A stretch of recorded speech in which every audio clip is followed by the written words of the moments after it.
This is the Classical Ideas Podcast.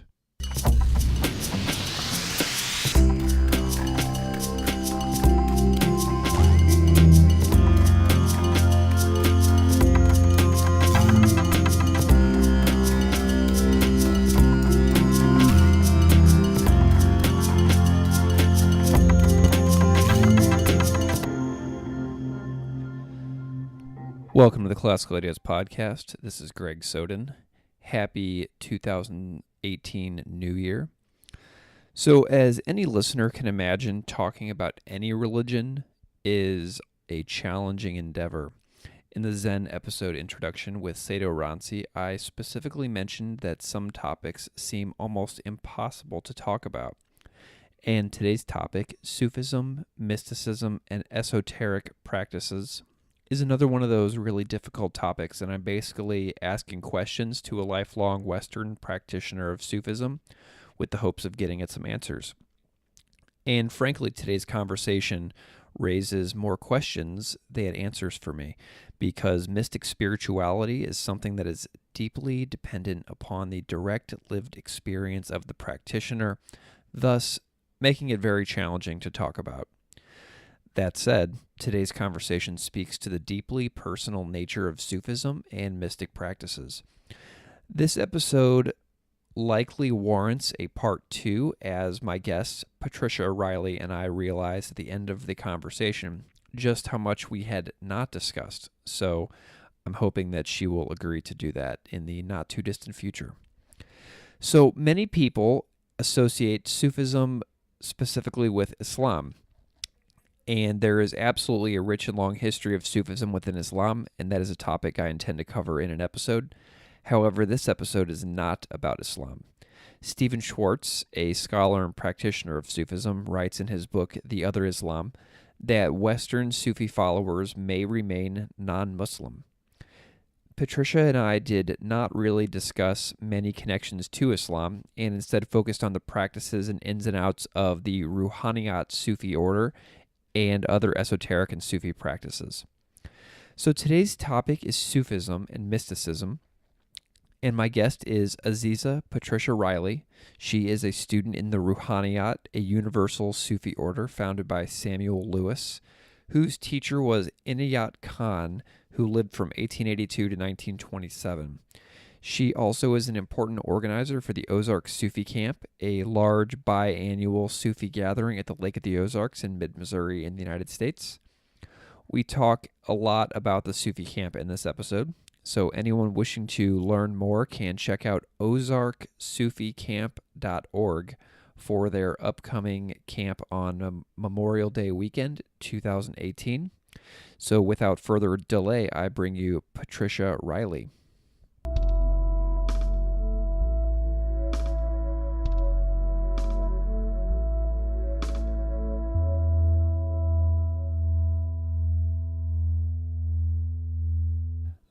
Welcome to the Classical Ideas Podcast. I'm here today with my friend Pat, and we're here today to talk about Sufism. Pat, thank you so much for coming on the Classical Ideas Podcast. Well, you're welcome. It's my privilege and honor. So I'm curious if we can go ahead and just begin by having you introduce yourself a little bit, maybe a little bit about your religious background, your education, things that you enjoy in the world of spirituality. Okay. Well, I was raised Roman Catholic. And actually, this reminds me of a story. About 20 years ago, I went to a retreat, a Sufi retreat, and we all had to go around the room and talk about our original religious background and what brought us to the Sufi path. And so it seemed like the same story was echoed. Every person in the group said, well, they came from some type of tradition, Protestant, Catholic, Jewish, and felt that there was something missing, that they felt that that wasn't quite fulfilling enough for them, and they were like seeking after truth and seeking something else. And then so we got about halfway around the circle. There was like 30 people there, and my daughter was about 10 years old at the time. And we were supposed to talk about our religious background, and she said, well, I had absolutely no religious training at all till I was 3. And then my mom brought me to a Sufi camp, and then I've been going to Sufi stuff ever since. And it was as if everyone in the whole room let out this collective sigh. It's like, oh, can you imagine what it might be like to not have a lot of baggage to have to unwind? Because that's what we spent most of our lives. I was taught when I went to school that to feel sorry for Protestants because they were going to go to hell. And I knew even when I was a young child, that couldn't possibly be real. That couldn't possibly be true. So there was a lot of things about differences and distinctions within all these religions that really did not speak to me. Because I thought that God was love. You know, there's no beginning and no end, and God is some idea that you can't even conceive of. And so what's that like to a very young mind? You know, and so I spent my whole life seeking after what I consider truth or what I consider real. And that brought me to exploring a lot of different spiritual paths. When I was 13 years old, I got baptized in a Southern Baptist church, much to the chagrin of my very strict Roman Catholic parents. And then I studied yoga. I remember reading spiritual books when I was young, like Autobiography of a Yogi. And so I got really into Self-Realization Fellowship and other paths that were more of a yogic path. And then I realized I'm not really a yogi. I wasn't sure what I was, but I did study in Buddhism and Hinduism and, you know, some different New Agey type things, you know, Native American traditions, just everything I could find.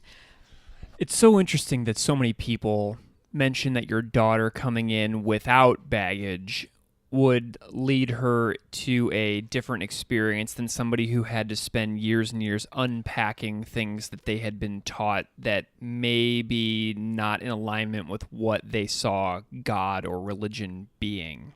Yeah. It seems so like that would be such a purified starting place. Well, what's really interesting now, we've been doing these camps for 35, 36 years. It's semi-annual, so twice a year. And the children who started, our kids, are now bringing their children.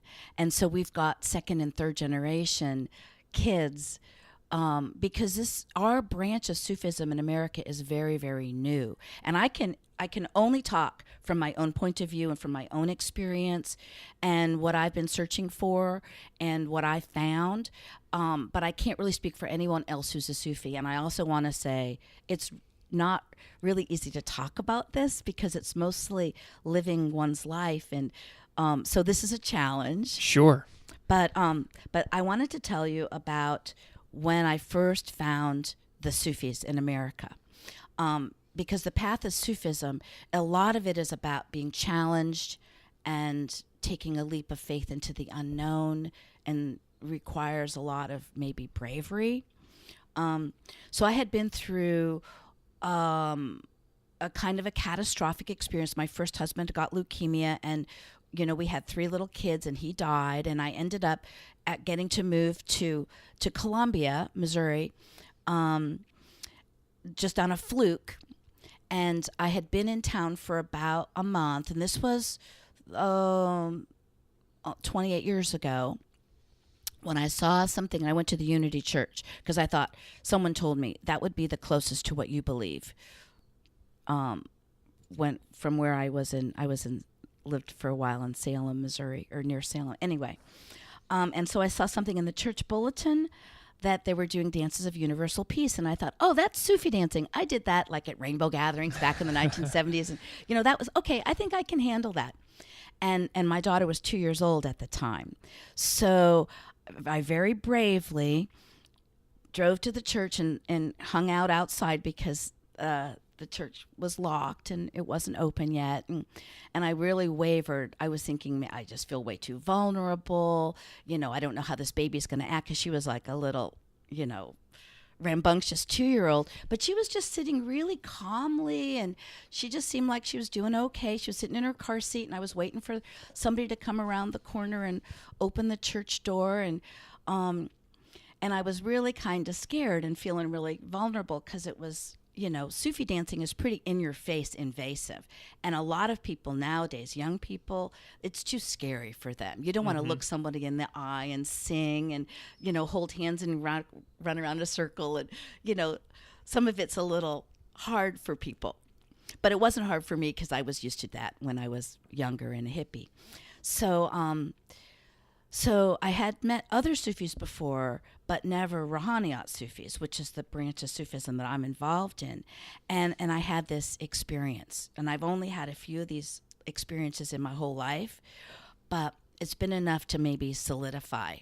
So what I'm supposed to do, there's a certain aspect of certainty that we all kind of strive for. And so I'm waiting there, and all of a sudden, everything happened at once. So somebody came around the corner and unlocked the church door. There was a car parked in front of me, and the doors opened, and people, there was a bunch of people in that car. I didn't even know that. And they just kind of tumbled out of the car, and then this like bolt of lightning came out of the sky, and it hit me right in the chest, and it was a big light, and I just gasped. And then this very, very clear voice said, "These are your people," just like that. And so I turned to Sarah and I said, "These are my people." So I might as well go in, and so I did, and I just been a part of the Ruhaniat Sufi tradition ever since. And that was here in Colombia. Yeah. 28 years ago. Yeah. Oh my gosh. Okay, so it was a pretty clear sign, and I'm glad I had that sign, because many, many times after that, I wavered and thought to myself, why is it this group of people? They just seem to be this bunch of misfit mystics, and maybe, but because I had that experience, I stuck with it. What's so funny about what you just talked about is all the times that young people, or even myself, have been outside of a building and you show up freakishly early and everything is locked, no one's there yet, and you're sitting outside and you have this opportunity to bolt, to not experience something new and to not put yourself out there. And so that was one of those moments where you could have easily just driven away and like gone through the drive-thru at some fast food restaurant instead and gone home and, thought about like, oh, I shouldn't have done that anyway. But you didn't. And a lot of times young people will tell me stories about how they want to check out like a new denomination or a new practice of any kind. And half the time they don't go through with it. Whenever they go and they're like, I'm going to do this, and then they wind up not going through it. So it's really, you just had a really important moment where you walked through that door and had a little bit of bravery. Right, and I wasn't freakishly early. They were just freakishly late. Oh, I love that. That's even better. They were 20 minutes late, which we call Sufi time. Sure.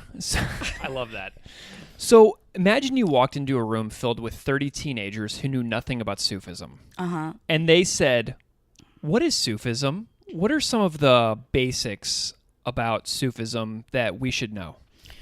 Well, it's the path of the heart. It's the path of truth through feeling.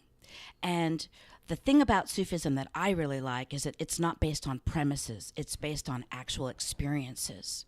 There's thousands of different practices. There's thousands of ways that you can come to a more clear understanding of the truth within you. But Sufis believe that there's a divine guiding spirit in all of us. And it's the same. It's the same unity, the same uniqueness.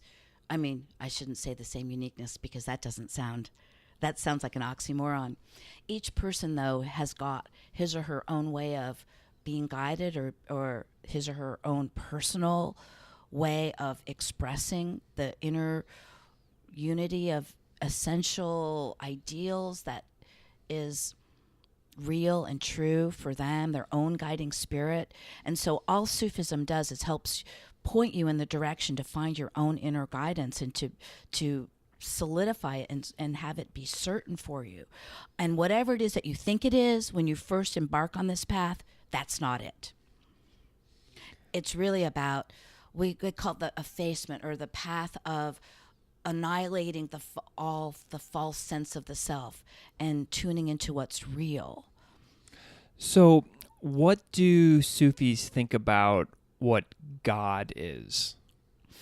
God is a universal love, ishq. There's like 99 names of God. Mm-hmm. There's really actually every person's got his or her own conception of what God is, but it is it is the all pervading life in space.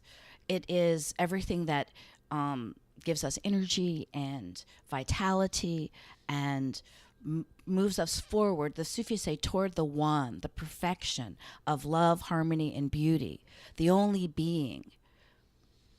Are there any really important people that stand out, like historically or even contemporary people that are alive now that are kind of exemplaries of Sufism? Sure, there's quite a few, but a lot of them remain hidden to the rest of the world and aren't kind of out there in terms of being teachers. And there's a lot of controversy about the origins of Sufism. What most people believe is that Sufism is the mystical branch of Islam, but Sufism kind of predates Islam by thousands of years. So it's whatever the mystical tradition was of the time. And they say now that Sufism is the message in our time. It's what it doesn't have any particular religion or any particular creed, which is what makes it difficult to talk about, because there's some Sufis that are Buddhist, there's some Sufis that are Hindu, there's some Sufis that are Christian, there's some that are Islam, but so none of that really matters. Whatever the religious tradition, all customs, superstitions, and beliefs are like window dressing to what the essence is of Sufism, which is the path of finding out what's in your own soul and manifesting those qualities that are within you to help bring peace to the world. So you said the word mysticism a few moments ago, and I'm curious if you can talk about what is this? What is mysticism? What does it mean if something is mystic? Because I think that that's a word that a lot of people may, misunderstand, and I'm just curious if you can say, what is mysticism to you?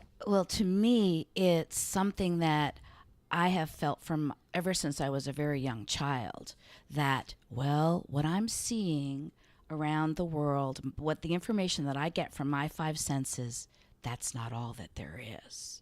There's something beneath that or behind that. There's an inner life, there's an inner wisdom, there's something mystical, magical, mysterious that pervades the world. And you can find it through dreams, through images, through phenomena. But I do want to emphasize that phenomena, seeing things, having visions, all that kind of stuff, that's not really what Sufis are after. That's like kind of a byproduct. It's if you go seeking after mystical powers, you're on the wrong path. Right. That stuff comes and you just don't talk about it.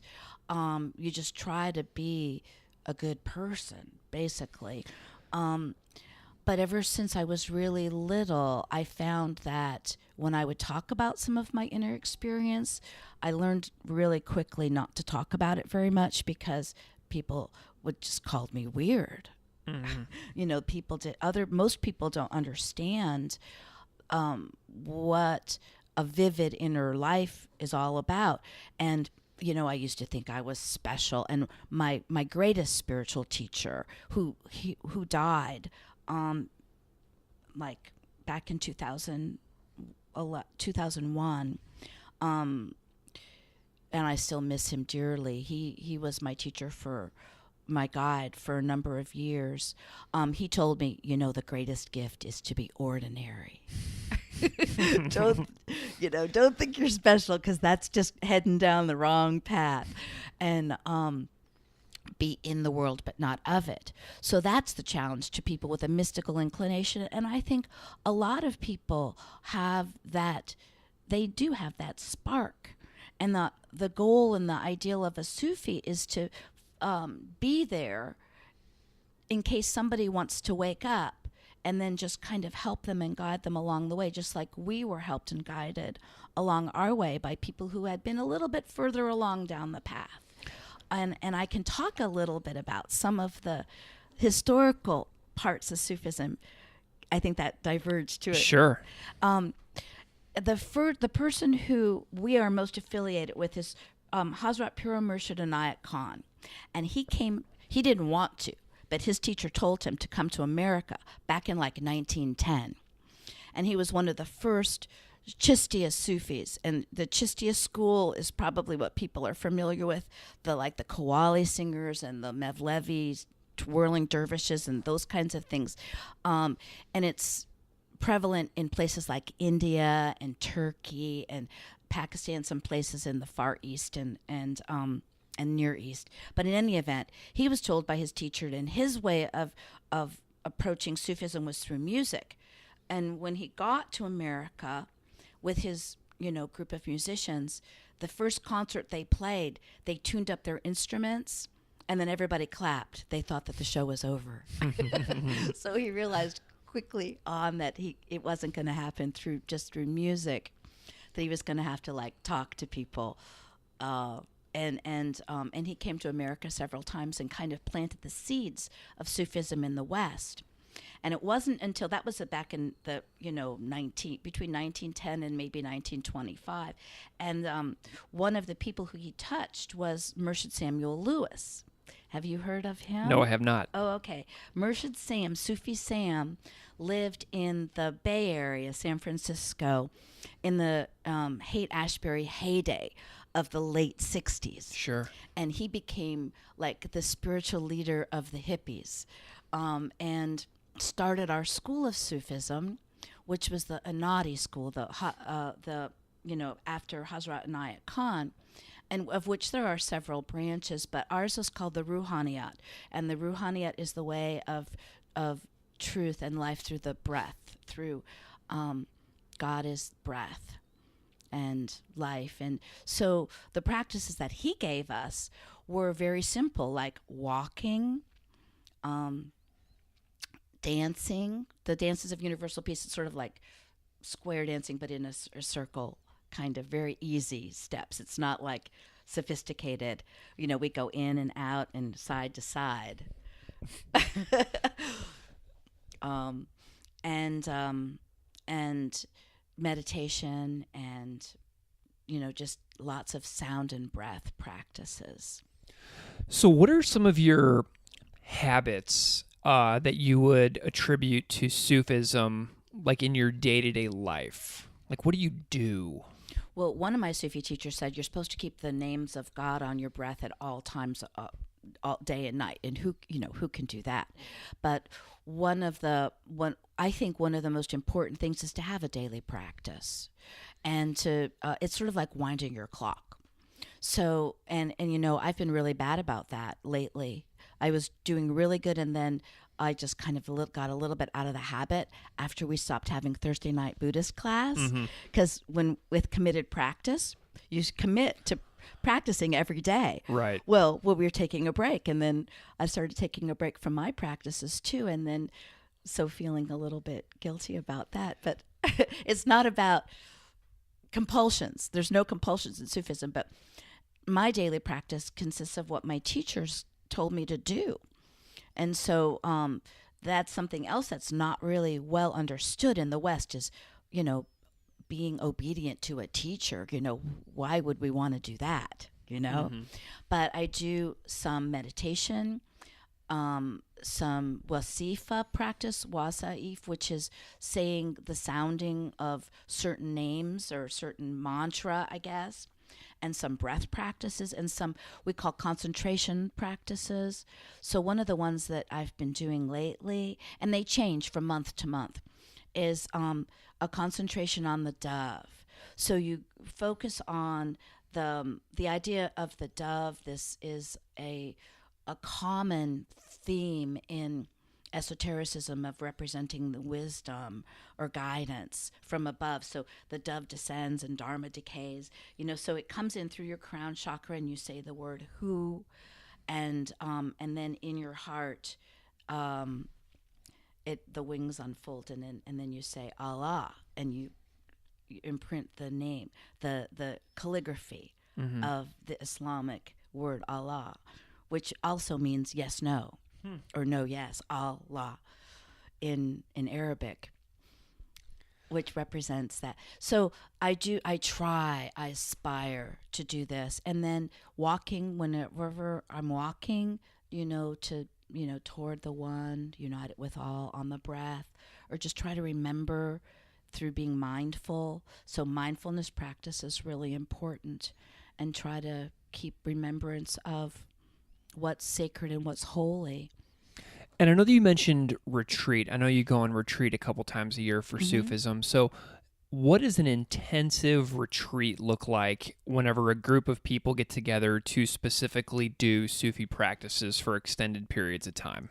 Well, it's an amazing experience, and Sufi Camp. There's a lot of different retreats. Different from camp. Retreats are usually done silent. You go and you stay in a cabin, and somebody brings you food a few times a day, or you cook your own food or whatever, and you meet maybe with your teacher at night for a week or something like that. And that's rare, and that's only done when people have decided that they've come to that point in their development where that's important. So there's some silent retreats, and then but what we do is what we call Sufi camp, and it's just like a camp. As a matter of fact, we do it in the Ozarks, at Lake of the Ozarks, Oh, wow. twice a year. And anyone's welcome to come and just kind of try it out, sort of like a smorgasbord of Sufi practice. And it's so eclectic. So generally it starts with a 3-hour afternoon kind of tuning session where people do some session, which is meditation, and then some Sufi dancing, and then more meditation, and maybe some sobet, which is spiritual talk, and then we do an evening practice is generally zikr, and zikr is repetition of the sacred phrase La ilaha illallahu, which means there is no God but God, or nothing exists save the one, that kind of thing. Mm-hmm. And sort of an ecstatic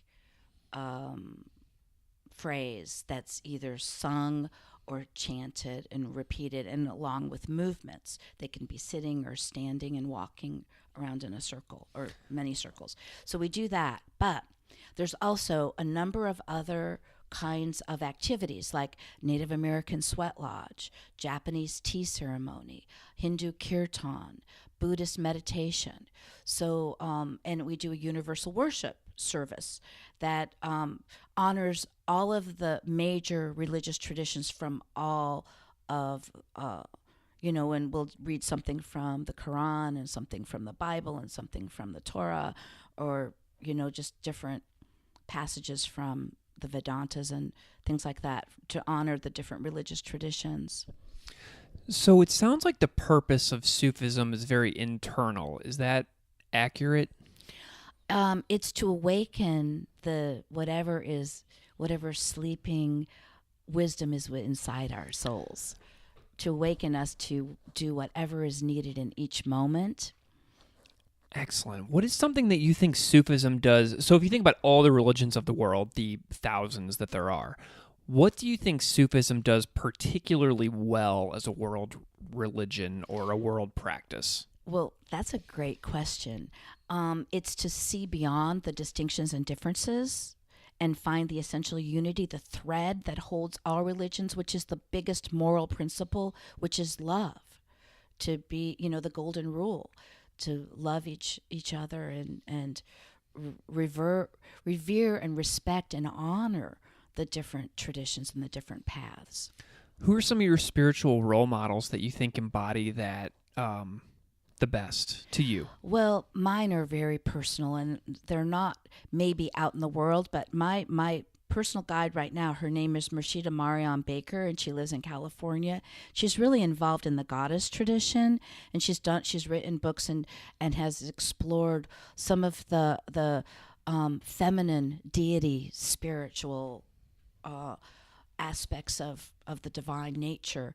And I think it's time that this is supposed to come to fruition, because we've had 5,000 years of patriarchy, and now it's time for the feminine wisdom to rise, which is a hierarchical kind of, we work together as teams and support each other, and trying to bring back some of that tradition, those stories that have been lost, and kind of rewrite the fairy tales a little bit. I interviewed a female Korean Zen master for an upcoming episode, and one of her favorite things is she said something very similar along the lines of that, is that she felt so honored to be a woman recognized Zen master because of the patriarchal structure of religion in the past. So that's a thread that I'm trying to bring out in these conversations. So thank you for telling me about her. Yeah, she's absolutely wonderful, and we might bring her to Colombia at some point. Very neat. And she does travel the world, and what's really, really important to her, and also my other teacher, the one who died, Murshid Moinuddin Jablonski, and he was the head of our order for about 33 years, is the foundation of spiritual development is psychological well-being. So a lot of the people who are drawn to our path work in the mental health field or work as in the healing professions, like doctors, nurses, massage therapists, those kinds of, or maybe alternative types of healers.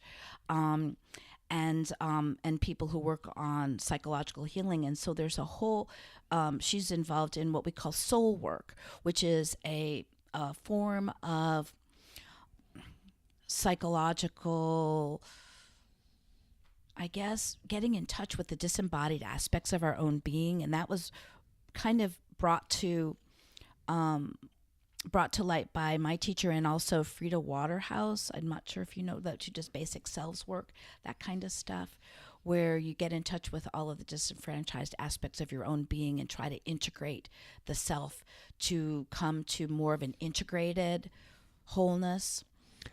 So I kind of want to talk a little bit about misconceptions of Sufism. And I don't really know if Americans have misconceptions of Sufism because I don't think that they really know what Sufism is in general. But I think that there's one person that people might latch on to, and that is Mevlana Jalaluddin Rumi, Yes. the best-selling poet in the United States, who is probably the only Sufi that Americans have really ever heard of. But he is like, can you talk a little bit about Rumi's role in Sufism? Because I think that one of the misconceptions is that the whirling dervishes are the Sufis, but it seems so much more diverse than that. Well, there's probably, I don't know how many schools of Sufism there are. There's probably hundreds, if not thousands, of little groups of people who have their own particular flavor or slant on Sufism. But there's 4 major schools, and Mevlana Rumi was part of the Chishti school, and they're kind of ecstatics. But the Naqshbandi school, they're more the sober Sufis, and the idea of maybe one of the misconceptions is that they're just kind of flaky, as what do they call them, bliss ninny, that all they want to do is get high on, and they talk about wine and all that kind of stuff. The drunken Sufis are very famous. But it's really more about trying to achieve a balance, which is why a lot of Sufis are drawn to the Buddhist path, the middle way. That your head is supposed to be in the clouds, but your feet need to be on the ground, and try to. I think the difference between Sufism and other paths is that we're not a monastic path. We just go off on retreats, and then come back and be in the world and do our work and our service in the world. So in our particular school, there's a lot of symbolism, but there's a lot of different aspects, and some people are drawn to some aspects of it more than others, like the brotherhood, sisterhood, which is helping, like going to help feed the homeless, or that kind of thing, or doing your work in the world, and helping each other along, because it's really when you take this leap onto the unknown, it's like taking an arrow and pointing it out into the sky, and you don't know where it's going to land, but you just hope and you just go for it. On the thing of self-development, on the path of trying to find out what the truth is about yourself and about the world. And I think I just got a little confused It's okay. as to what I was talking about. I think we're talking about misconceptions. Oh, yeah. Well, the misconception is that they're a bunch of flakes, so I guess I just proved that. That's hilarious. We'll see if we edit that out. Okay.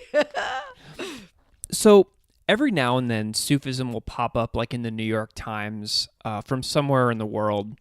And oftentimes it's not very like a positive thing. Like they were like the victims of something. Like, are there any, what kind of challenges do Sufis face around the world today? Well, the biggest challenge is in being misconstrued and but thinking Sufis are often persecuted because they're misunderstood. So it's real. It's you see them that their mosques have been bombed, or they're sacred. They go to the tombs of dead saints and things like that. And they're very persecuted in the world of Islam because they're considered infidels, because they embrace everyone and are indiscriminate about loving and being of service and being kind. And sometimes that's a threat to more fundamentalist approaches to religious tradition that say my way is the only way. And Sufis don't believe that. They believe everyone's got his or her own way to find the truth in their lives. And what's it like to be Sufi in the United States? Has it been like, do you even consider yourself, if you were to label yourself, would you say I am Sufi? Oh gosh, no. I'm aspiring to be, I think more than anything else is to try to not be a hypocrite and to try to see things from a slightly different point of view maybe, but not to separate oneself from the world, but just try to quietly go about whatever it is I want to do, but with a great big open heart. So what are some of the goals for your life that you still have with regards to Sufi teachings or practice? Well, for one thing, I didn't really want to be a Sufi teacher. That's a really, really I see the pitfalls and perils, and mostly it's inflating one's ego and thinking that you're, something. And here I've asked you to teach me about Sufism. Sufis teach by example. They try not to talk a lot about it. It's actually pretty simple, but then there's thousands of ways to kneel and kiss the ground, right? And to try to just be a vessel and speak whatever it is in the moment that needs to be spoken, or more appropriately, be quiet. Are there any important Sufi places in the world that you would like to travel to? Oh yeah, I would love to go and see the tomb of Inayat Khan in India, and I've just been to a place called Lama Foundation, which is in New Mexico, and that's where two of my teachers are buried. And then another place called the Voice of the Turtle, which is in New Mexico, and that's where Pir Moinadine is, and I just went and visited them this summer. Sufis do a lot of pilgrimages to that kind of thing. Well, at Lama Foundation, that's where Murshid Sam is, and that's where Murshida Vera is also buried. Murshida Vera Corda was another great inspiration to me, and she started the School of Holistic Child Development, and she was really interested in the education of children and working with parents and families, and she was a really big inspiration to me. Do you have any book recommendations that you would throw out there for people who wanted to learn more about Sufism? If they're just curious. There's tons of great books, but one of the ones that I'm reading right now with a group we call Esoteric Studies class or Gothas class or whatever. It's called Physicians of the Heart, and it's written by 4 people, 3 of whom I know, and it's a Sufi view of the 99 names of Allah, and it's a wonderful treatise. And what we do is we get together a couple times a month as a group of people, and we'll read a passage and then we'll talk about it. because it's really deep. And then there's practices that go along with it, rise up, different ways of exploring all of the different aspects, the ideals that are represented by the 99 names and groups of names and the Arabic sound code. And so that's what we're doing right now. That's what we're investigating right now. But there's lots and lots of unpublished papers. And I'm going to be doing an introductory class in January on the second and the fourth Friday evening at Show Me Dharma at 6:00. And we'll be reading a little bit of introductory papers to anyone who's interested in finding out more about this path. Awesome. So let's back up and take a really big closing question here. So why do you think it's important for people to learn about many religions, not just the one that they practice? Like, what does learning about all religion help us to do as people in the world? I think that it helps us realize the essential unity that prevails and holds all religions, and to find the similarities, rather than look for the distinctions and differences among them. And I just think that it's interesting from an anthropological point of view. I'm really interested in why people have certain stories and why the stories pervade all cultures, like the Noah's Ark story, for example, the big flood, the Jesus story, that's paralleled in ancient Egypt, and other religious traditions have very similar, like how many stories of the king wanted to kill all the baby boys, those kinds of things. So I find it really, really interesting historically, and also from a psychological perspective. This is what humans do. They make up stories about life to make sense of things. So it's interesting to see all the different ones and how they come in different cultures. And did the culture invent the religion, or did the religion shape the culture? And how to go from there. And I think it's all really, really fascinating. And I've been a student of comparative religion for a long, long time. And it never gets boring, does it? No. Well, Pat, thank you so much for having this conversation with me and teaching me a little bit more about Sufism. It's one of the areas that I still feel like I have so much to learn. So this conversation is not only helpful for me, but hopefully for some listeners as well, to understand the mystical traditions of Sufism. So thank you so much for coming on the Classical Ideas podcast. Well, thanks so much. But again, I just want to say, this is just from my own point of view. If you ask anyone else about Sufism who's been studying it for this long, you'll get something different. Of course, you ask 10 different people, you're going to get 10 different answers, which is probably one of the neatest things about conversations like this, is that no two conversations are the same, nor could they be. Okay, thanks. Thank you. The Classical Ideas podcast is written and performed by me, Greg Soden. Original music is composed and performed by Derek Strybig. His music can be found at www.wearewarmmusic.com. Thanks for listening.